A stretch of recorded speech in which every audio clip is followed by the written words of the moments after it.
Hello, हाय, good morning.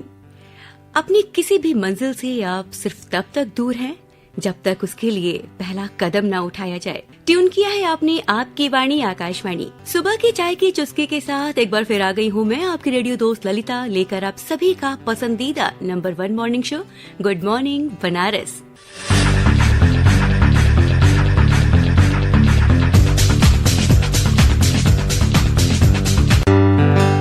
दोस्तों, आज है नए वर्ष का तीसरा दिन, यानी 3 जनवरी वर्ष 2023। दिन है मंगलवार और स्टूडियो की घड़ी में इस वक्त सुबह के 7:01 और 28 सेकेंड हुए हैं। अरे भाई, इन दिनों ठंड का कहर जारी है, या ये कहें कि 3 दिन हो गए सूरज के दर्शन किए। हमें किसी भी चीज की कमी का एहसास तब होता है जब वो हमसे दूर होता है। जैसे इन दिनों हम धूप के लिए तरस रहे हैं भाई। ठंड का सितम जारी है। जहां देखो ज्यादातर लोग अलाव और अंगीठी के नजदीक हैं, और जो दूर हैं उन्हें तो बस गर्म चाय की चुस्की और पकौड़ों का ही सहारा है। बाकी लोग रजाई में ही पड़े हुए हैं। ऐसे में तो बस बच्चों की मौज है, जो विंटर वैकेशन के कारण घर में ही दिन रात सिर्फ खेल को धमा चौकड़ी मचाना और पतंग उड़ाने में मस्त है। ठंडी तो जैसे बच्चों को छूती ही नहीं। वैसे हम बात कर रहे हैं ठंड की, तो इसका अपना अलग ही आनंद है। ठंड की बात हो और खान पान की बात न हो तो ऐसा तो हो ही नहीं सकता। गर्मी के मौसम में खाने के ऑप्शंस बहुत सीमित होते हैं, तो वहीं सर्दियों में खाने पीने के आइटम्स की भरमार रहती है, जिससे लोग हेल्दी सीजन भी कहते हैं। लेकिन याद रखिएगा, ऐसे मौसम में थोड़ी सी भी लापरवाही ना बहुत भारी पड़ सकती है। इस मौसम में ना सर्दी, जुकाम, बुखार, सरदर्द, पेट दर्द और हड्डियों की बीमारियों के बढ़ने का खतरा भी बना रहता है। तो जहाँ तक हो सके घर में ही रहें, बेवजह बाहर न निकलें। और ऐसे में हम फिर से सुन रहे हैं कि कोविड फिर से दस्तक दे रहा है। बेवजह की परेशानी मोल लेने की कोई भी जरूरत नहीं है। जहाँ तक हो सके अपने घर में ही रहें। और हाँ, घर से बाहर अगर निकलते हैं तो अपने पहनावे का जरूर ध्यान रखें, खान पान का ध्यान रखें। वैसे तो अगर हम देखें तो आजकल सभी लोग अपने स्वास्थ्य का ध्यान रख लेते हैं, पर जब हम बात करते हैं हमारे दांतों की, मसूड़ों की, मुख की, तो शायद थोड़ी सी चूक हो जाती है। तो चलिए आपको सुनवाते हैं कि अपने दांतों का और मुख का ख्याल कैसे रखें। और इस विषय पर हमसे बात कर रहे हैं डॉक्टर पीके श्रीवास्तव। कहते हैं कि मुस्कुराहट हमारी जिंदगी के लिए बहुत जरूरी है, और मुस्कुराने के लिए हमारे मन के साथ साथ हमारे दांतों और मुख का स्वस्थ होना भी बहुत जरूरी है। तो ज्यादातर आज के समय में लोग अपने शरीर का तो ध्यान रखते हैं, पर दांतों का ध्यान नहीं रखते। तो अपने दांतों का ख्याल कैसे रखें, इस विषय पर बात करने के लिए हमारे साथ जुड़ चुके हैं दंत एवं मुख रोग विशेषज्ञ डॉक्टर पीके श्रीवास्तव। सर नमस्कार और बहुत स्वागत आपका। धन्यवाद मैडम, और सभी श्रोताओं को और दिखने वालों को, चाहने वालों को, गुड मॉर्निंग बनारस के सभी श्रोताओं को डॉक्टर पीके श्रीवास्तव का सप्रेम नमस्कार। सर, आजकल की जीवन शैली बहुत बदल चुकी है। बच्चों के साथ साथ बड़े भी जंक फूड खाना बहुत पसंद करते हैं। तो ये हमारी सेहत के लिए कितना अच्छा और कितना हानिकारक है? देखिए, जंक फूड तो मेन इंग्रेडिएंट जो जंक फूड्स का है वो मैदा है। मैदा जो महीन अनाज होता है, मोटे अनाज धीरे धीरे करके अब हमारे किचन से, हमारे खान पान से गायब हो रहे हैं। और ये जो बारीक पिसी हुई रेडीमेड जो चीजें होती हैं, फास्ट फूड, जंक फूड जिनको हम बोलते हैं, बच्चे से लेकर बड़े तक सब इनको पसंद करते हैं। लेकिन दांतों में स्टिकी चीजें इतनी ज्यादा दिक्कत करती हैं कि वो आगे चल करके दांतों की कैविटी और दांतों में सड़न के लिए हमारे जिम्मेदार हो रही है। और बहुत कम उम्र में बच्चों के जो परमानेंट दांत है वो खराब हो रहे हैं, जिसकी वजह से उनकी पूरी लाइफस्टाइल, मुंह का स्वास्थ्य और इसके साथ साथ चेहरे की बनावट तक खराब हो जा रही है। तो इसलिए जितना हो सके अवॉइड किया जाए, कम से कम इनका सेवन किया जाए और दांतों की साफ सफाई का भरपूर ध्यान दिया जाए। डॉक्टर साहब, आजकल एक और बहुत सी परेशानी है लोगों में ज्यादातर देखने को मिलती है, दांतों में झंझनाहट। गरम खाएं या फिर ठंडा खाएं, दांतों में झंझनाहट है। इसकी क्या वजह है और इसका कारण क्या है और इससे बचे कैसे? देखिए, विज्ञापनों में हम जाएंगे तो बहुत सारे विज्ञापनों के द्वारा झंझनाहट के बारे में अपना टूथपेस्ट बेचने के लिए सलाह तो दी जाती है, लेकिन उसके पीछे का जो कारण होता है वो छुपा लिया जाता है। तो हम लोग को ये कि झंझनाहट स्वतः पैदा नहीं होती, इसके लिए कुछ न कुछ कारण अवश्य होते हैं। हमारे जो स्वस्थ दांत होते हैं उनमें कोई झंझनाहट नहीं होती। आपके दांत अगर अस्वस्थ हैं या मसूड़े अस्वस्थ हैं तभी आपको झंझनाहट की समस्या होती है। अमूमन हमारे दांतों में अगर दांतों की ऊपरी परत जिसको एनेमल बोलते हैं अगर वो घिस गई है तब झंझनाहट हो सकती है। दांतों में अगर कोई कीड़ा लगा है, सड़न हुई है, कैरीज जिनको बोलते हैं, उसकी वजह से आपको झंझनाहट हो सकती है। तीसरा कारण होता है मसूड़ों का स्वास्थ्य। अगर पायरिया की बीमारी है जिसकी वजह से पानी गर्म हो, ठंडा हो, चाय हो या मीठा हो, यहां तक कि पंखे की हवा तक भी दांतों के नीचे जड़ों तक मसूड़े अगर कमजोर होते हैं तो रिस्क जाता है, जिसकी वजह से हमें झंझनाहट की समस्या होती है। तो इसके लिए अगर आपको हल्की फुल्की हो रही है तो शुरुआत में आप चाहें तो बाजार में बिकने वाले किसी भी सेंसिटिविटी पेस्ट को इस्तेमाल कर सकते हैं। किसी ब्रांड विशेष की मैं सलाह नहीं दूंगा, आप किसी पे भी जा सकते हैं। और अगर बहुत ज्यादा हो रही है या बहुत पुरानी हो गई है तो अपने दंत चिकित्सक से जितना जल्दी हो सके सलाह अवश्य लें। और आखिरी सवाल है मेरा कि हम अपने शरीर का तो ख्याल रखते हैं, योगा, मेडिटेशन और अपने चेहरे का भी ख्याल रखते हैं, लेकिन दांतों का और मुख का ख्याल रखना कितना जरूरी है हमारे लिए? जी, बहुत अच्छा सवाल किया मैडम आपने।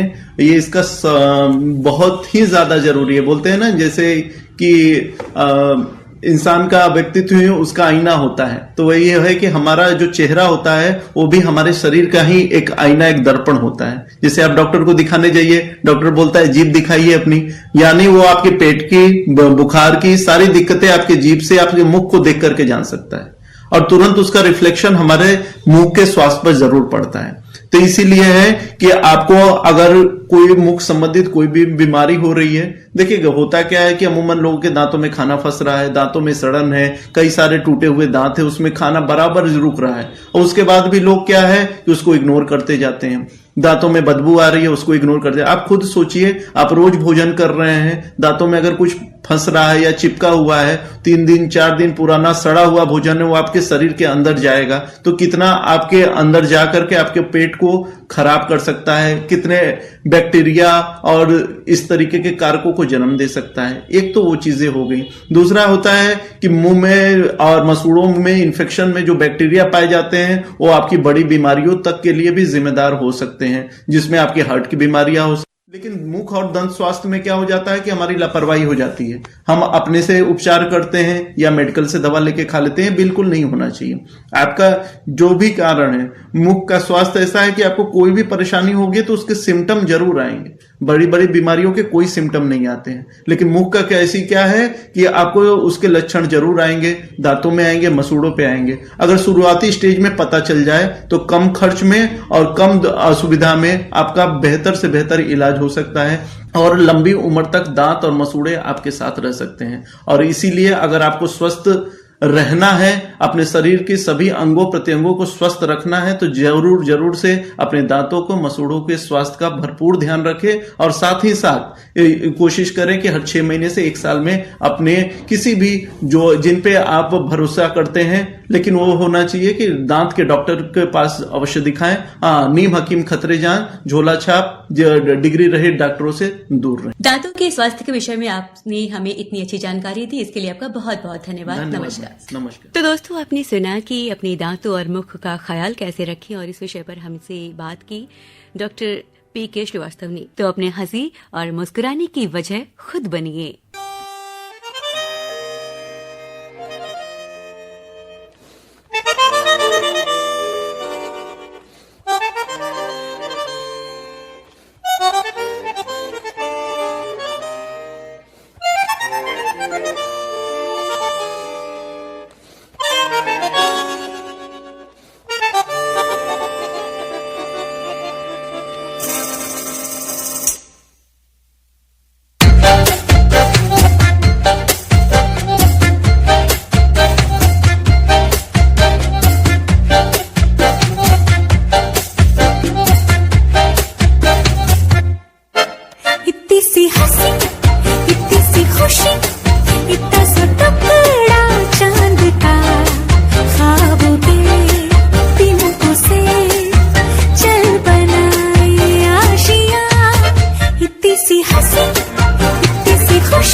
सुन तराने चुपके गाए आधी आधी बांट ले आजा दिल की ये जमीन थोड़ा सा तेरा सा होगा थोड़ा मेरा भी होगा अपना ये आशिया इतनी सी हंसी इतनी सी खुशी इतना सा टुकड़ा चांद का ख्वाब के दिन से चल बनाए आशिया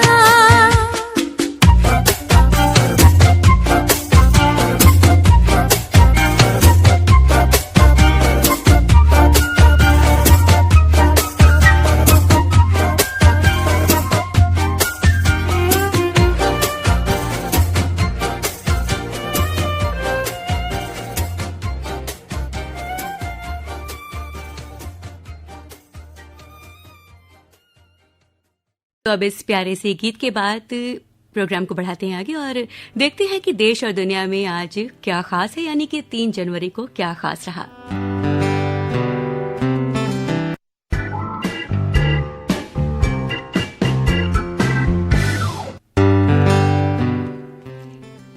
जनवरी वर्ष 1831 में महाराष्ट्र के सतारा जिले में सावित्रीबाई फूले का जन्म हुआ। सावित्रीबाई फूले भारत देश की पहली महिला शिक्षिका रही। वे शिक्षिका होने के साथ नारी मुक्ति आंदोलन की पहली नेता, समाज सुधारक और मराठी कवित्री भी रही। उन्हें बालिकाओं को शिक्षित करने के लिए समाज का कड़ा विरोध झेलना पड़ा, जिस कारण स्कूल जाने पर समाज ने उन्हें पत्थर भी मारे। समाज में महिलाओं को हक दिलाना सावित्रीबाई फूले का सबसे बड़ा लक्ष्य रहा।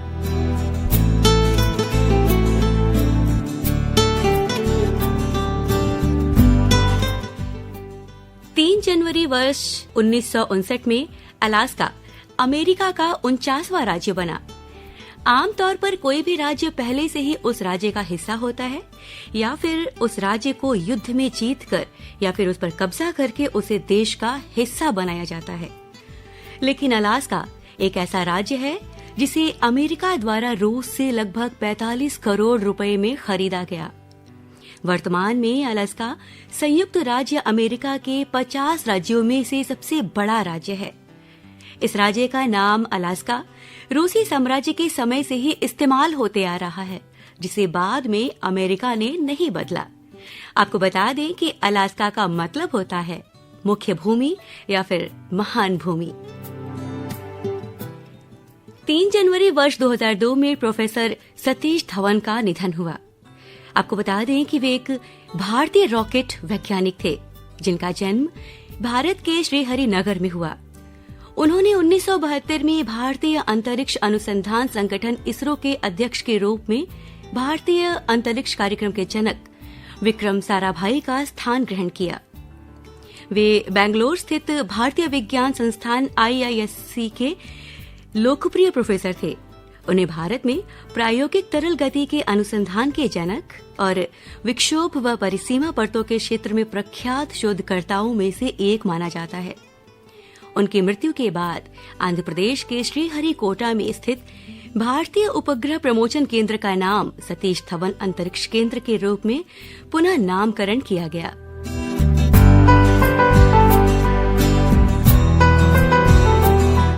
तो दोस्तों, ये थी देश और दुनिया में आज के दिन की खास बात। और अब एक नजर हमारे शहर बनारस पर।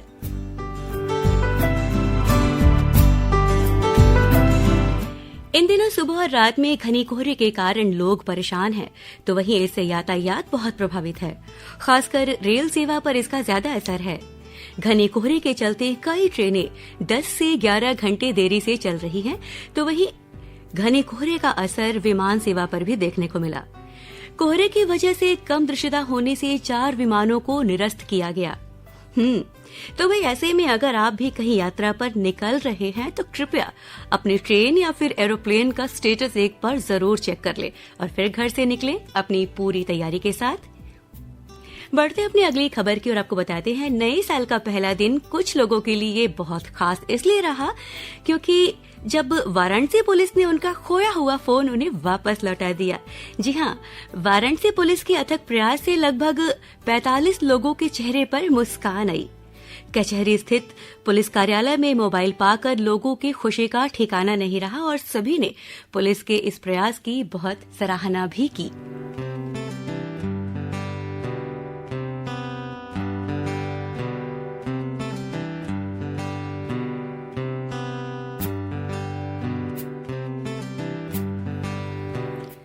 साल 2023 का पहला दिन और श्री काशी विश्वनाथ धाम में लगभग 5.5 लाख से ज्यादा भक्तों का जन सैलाब देखने को मिला।